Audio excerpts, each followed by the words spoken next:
आपण पाहत आहात आपल्या हक्काचे प्रतिध्वनी न्यूज। अज्ञात वाहनाच्या धडकेत दुचाकीस्वाराचा मृत्यू।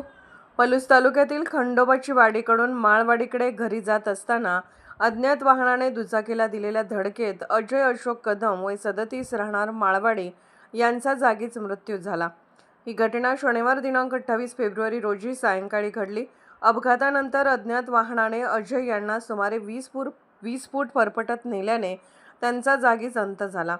अजय कदम हे झाडावरील नारळ काढण्याचा व्यवसाय करत होते। शनिवारी सायंकाळी ते आपल्या स्प्लेंडर दुचाकीवरून क्रमांक MH10CS 150 काम संपवून घराकडे निघाले होते।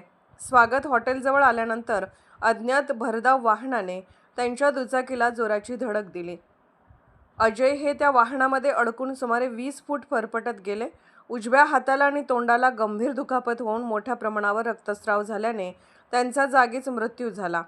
अपघाताचा आवाज ऐकून हॉटेलमधील ग्राहक आणि परिसरातील रहिवासी घटनास्थळी धावले, मात्र संबंधित अज्ञात वाहन चालक तिथून वेगाने पसार झाला। रस्त्यावर रक्तांचा अक्षरशः सडा पडला होता। घटनेची माहिती मिळताच भिलवडी पोलीस ठाण्याचे सहाय्यक पोलीस निरीक्षक भगवान पालवे व रोहिदास पावसे यांनी तातडीने घटनास्थळी धाव घेत पाहणी केली। अजय कदम हे अविवाहित होते। त्यांच्या अपघाती निधनाने माळवाडी परिसरात हळहळ व्यक्त होत आहे। मृतदेह उत्तरीय तपासणीसाठी भिलवडी प्राथमिक आरोग्य केंद्रामध्ये पाठवण्यात आला। अपघाताच्या ठिकाणी असलेल्या हॉटेल्स आणि व्यावसायिकांनी लावलेल्या CCTV फुटेजच्या मदतीने पोलीस अपघातग्रस्त वाहनाचा शोध घेत आहेत। रात्री उशिरा भिलवडी पोलीस ठाण्यात अपघाताची नोंद झाली। अधिक तपास सुरू आहे।